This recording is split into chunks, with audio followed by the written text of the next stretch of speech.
Hello and welcome to Sam Gus Tarot.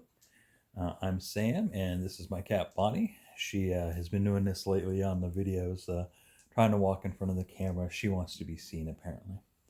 Uh, anyway, this is 31 Days of Tarot, day number 18. So been gone for a week from your guys' viewing, but I thank you for rejoining me today. Today, the topic, by the way, are key questions and prompts given out by Ethany every year. Today's prompt is: what decks do we feel are good for meditation and journey work? And I actually tossed this idea back and forth a couple times actually, ever since I read the prompt, because originally I was going to go with just a tarot. And then it dawned on me that I talk a lot about the tarot. I don't talk a lot about oracle decks, and yet oracle decks is what I'm more apt to do more meditation on and journey work with, especially shadow work. So I decided to bring forth a couple of those decks that I use the most often. The first one, and one I use for shadow work, is the Areum Oracle of Emanations. There is a second deck of the Areum, which I've missed out on, the Oracle of Watchers, that I'm keeping a sharp eye out because I'm hoping they do another printing of. If not, then hopefully I can come across a used copy or something, because uh, I would love to have that set. Anyway, the it's by Eli Minia, and I'm probably butchering that name, and Peter Moorbacher. Again, probably butchering the name, but there they are for your viewing pleasure. And this is a neat little white book. Covers everybody with at least just a couple paragraphs and different symbology within them to pay attention to. Is a booklet that's in several different languages, so there is that. And Molly, honey, not right now. Go. Thank you. Molly is one of my five, and she is the old lady of the house. Anyway, the imagery on these cards is a little darker and some would say weirder, and it is concept artwork for the different angels, and it covers like here, chesed from the seraphs in the Kabbalistic Tree of Life. It also covers the archangels that most of us are familiar with or should be familiar with, such as Gabriel.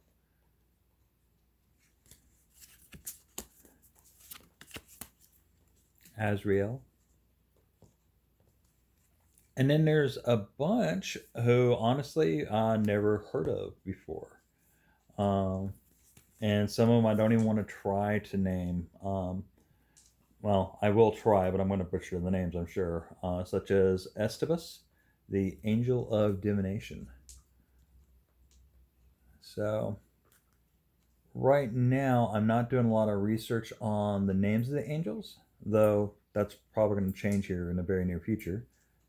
But I find drawing a card or two and just seeing how the images and the feelings that they invoke, what they mean to me.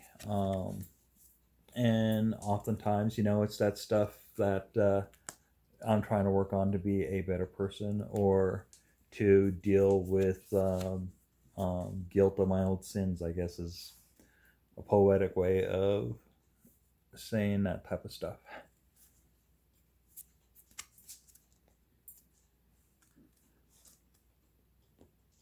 But these cards are absolutely beautiful. Stunning detail. Nice and glossy, if you like gloss. The back of the card is shown with sacred geometry.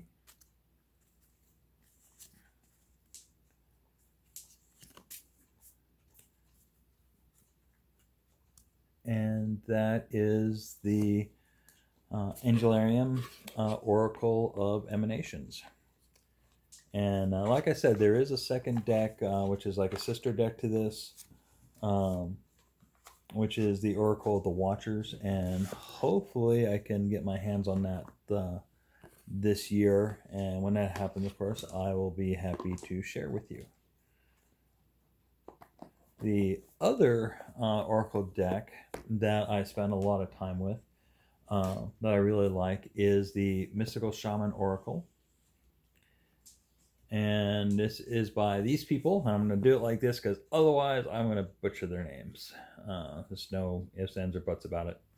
As I've talked before about this particular Oracle deck, for starters, if you're like I am and you like packaging, the packaging in this is just beautiful. Magnetic cover,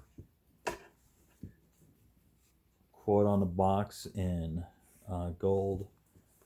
A beautiful guidebook, and then the cards themselves in a separate clamshell box.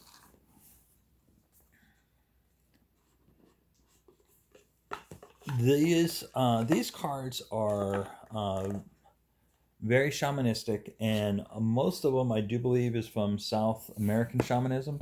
However, I have noticed some Slavic, what I believe is Slavic. Let me rephrase that. What I believe is some Slavic shamanistic tradition, as well as some Australian Aborigine. So there is kind of a world feel to this deck. And the symbologies, the symbols, the artwork is kind of cross cultural in that manner. And I am much more kind of driven toward Kabbalistic ritual, quote unquote high magic.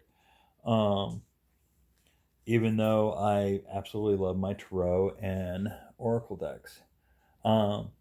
But there's also a part of me that, started off on this path when I was much younger with European paganism, as well as Nordic paganism and Native American shamanism. So all of this still resonates with me. And I still like to work with that type of energy. So this deck absolutely feels this.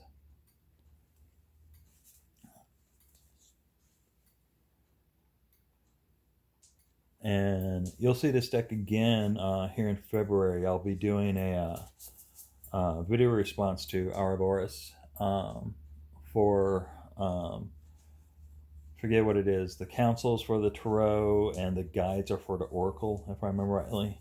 And this particular oracle deck is definitely becoming one of my go-tos, and definitely acts as a guide.